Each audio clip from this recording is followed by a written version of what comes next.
Hello guys, welcome to Manparaj academy. तो आज का हमारा टॉपिक है क्रिप्टोकाइटिज्म।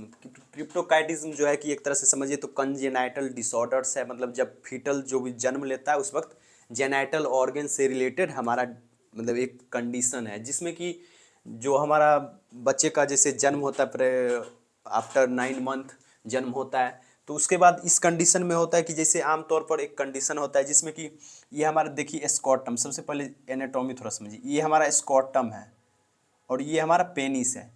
जो जन्म के बाद होता है कि स्कॉटम में हमारा टेस्टिस आ जाता है। क्या होता है? टेस्टिस आ जाता है। लेकिन इस कंडीशन में क्या होता है, जब जन्म के बाद भी टेस्टिस स्कॉटम में ना आए, उस कंडीशन को हम लोग बोलते हैं क्रिप्टोकाइटिज्म। ये बहुत सारा ढंग का होता है और बहुत सारा मतलब रिलेटेड प्रॉब्लम्स होता है, काउजेज होता है इसका। में मतलब जो भी सिम्टम्स है वो सारा कुछ बात करेंगे और इसका फेज भी अलग अलग आता है। जैसे कि देखिए, सिंपल सा मीनिंग में ये एक कंडीशन है जो कि बच्चे जन्म लेते हैं। जैसे कि मान लीजिए हमारा 40 से कितना समझ सकते हैं कि जैसे कि 35 से 40 मतलब एवरेज रखिए, या 9 मंथ जन्म लेता है बच्चा। बच्चा जन्म लेता है, लेकिन पर उसके स्कॉटम में हमारे जैसे टेस्टिस जो होता है कहाँ ग्रोथ होता है, मतलब बड़ा होता है यहाँ एब्डोमेन में होता है। लेकिन वो क्या होता है, स्कॉटम में नहीं आ पाता है। 9 मंथ मतलब जन्म के बाद भी स्कॉटम में नहीं पहुंच पाता है। तो उस कंडीशन को हम लोग बोलते हैं क्रिप्टोकाइटिज्म। तो स्कॉटम में नहीं पहुंच पाता है, मतलब डिसेंट नहीं हो पाता है, मतलब वो धीरे धीरे आगे की ओर बढ़ता है।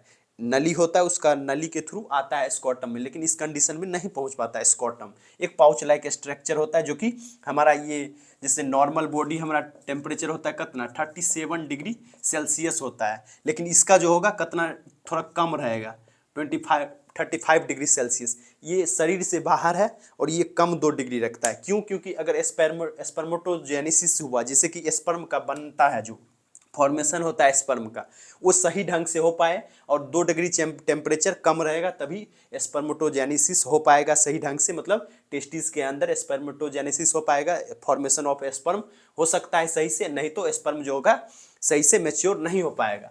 तो यही कंडीशन होता है। तो टाइप्स में इसका क्या क्या देखेंगे। टाइप्स में फर्स्ट टाइप हमारा एब्डोमिनल टेस्टिस, एब्डोमिनल एरियाज में रहेगा तो उसको एब्डोमिनल टेस्टिस, ग्रोथ भी यहीं पर होता है, एब्डोमेन में ग्रोथ होता है। उसके बाद इंगिनुअल टेस्टिस, जो कि इंगिनुअल लाइंस में मतलब आ जाएगा, तो उस कैनाल में फंस जाएगा, तो उसको इंगिनुअल टेस्टिस या सुपरा क्रो सुप्रास्कॉटल टेस्टिस। सुप्रास्कॉटल टेस्टिस जैसे कि स्कॉटम जो हमारा है, जो स्कॉटम है उसके ऊपर वाला जो एरिया होगा वो हमारा होगा सुप्रा स्कॉटल टेस्टिस कंडीशन। मतलब कि जैसे जो हमारा स्कॉटम है ये पाउच लाइक स्ट्रक्चर, और इसके ऊपर जो होता है सुप्रा स्कॉटल एरियाज होता है, तो उस कंडीशन को क्या बोलेंगे, सुप्रा स्कॉटल टेस्टिस रुक जाता है वहां पर आके। उसके बाद हमारा आता है एक्टोपिक टेस्टिस। ये जो होता है फीमोरल एरियाज में आके, जैसे हमारा फीमर बोन होता है, थाई बोन होता है, वहां पर आकर रुकेगा। इस कंडीशन में हिरनिया भी होने का चांसेस जैसे होता है।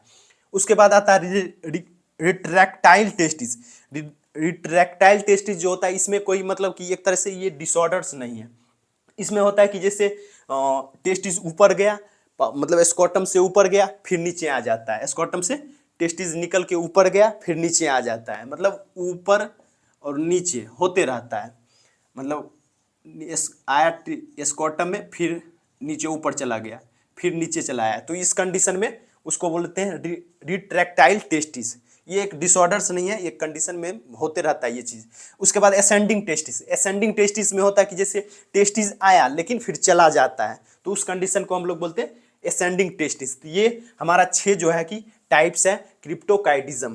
क्रिप्टोकाइटिज्म मतलब descend of testis in the scrotum. ये कंडीशन होता है, मतलब डिसेंड नहीं हो पाता है स्कॉटम में हमारा टेस्टिस, तो उस कंडीशन को क्रिप्टोकाइटिज्म बोलते हैं। इतना जान गए। इसका जो फेज होता है, फेज एक तरह ये हमारा फेज होता है, जैसे कि 8 से 15 वीक्स फर्स्ट फेज हमारा, समझ लीजिए फर्स्ट फेज, और ये सेकेंड फेज, 2 फेज होता है। उसके बाद जैसे कि 8 से 15 वीक्स, मतलब 8 से 15 वीक्स एब्डोमेन में जैसे ग्रोथ हुआ, तो 8 से 15 वीक इनग्यूनल कैनाल में आ जाता है हमारा टेस्टिस। क्या होता है?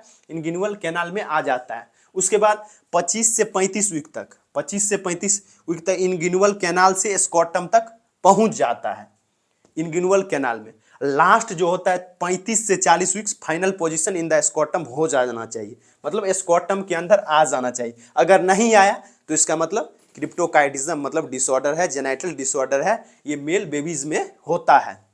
तो 35 से 40 वीक तक स्कॉटम में टेस्टिस आ जाना चाहिए, अगर नहीं है तो क्रिप्टोकाइटिज्म उस कंडीशन देंगे।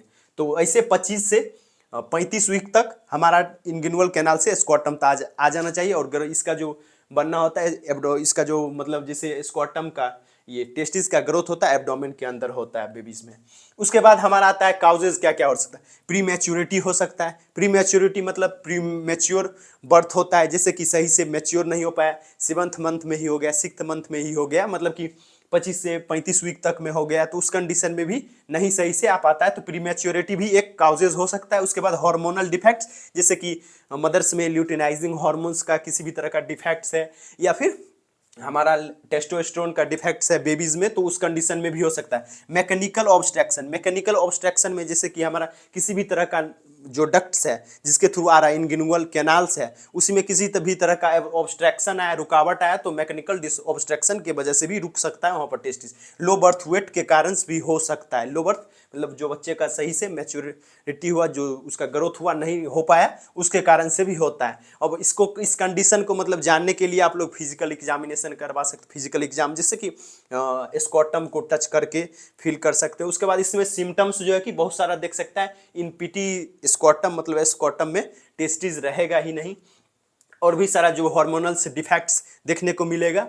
और इसमें अगर ट्रीटमेंट का बात करें तो सर्जरी वगैरह होता है।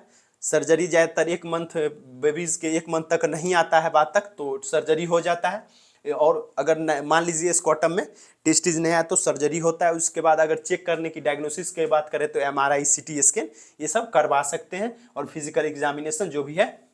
उसके बाद एक काउजेज में आता है जेनेटिक डिसऑर्डर्स के कारण भी होता है, मतलब कुछ प्रॉब्लम्स होता है उस मतलब हार्मोन्स डिफेक्ट्स, तो इसके कारण भी होता है। तो उम्मीद करता हूँ कि आप लोग को वीडियो समझ आया तो प्लीज़ एक लाइक कर दे, चैनल को सब्सक्राइब कर दे। फिर मिलेंगे अगले वीडियो, तब तक के लिए जय हिंद।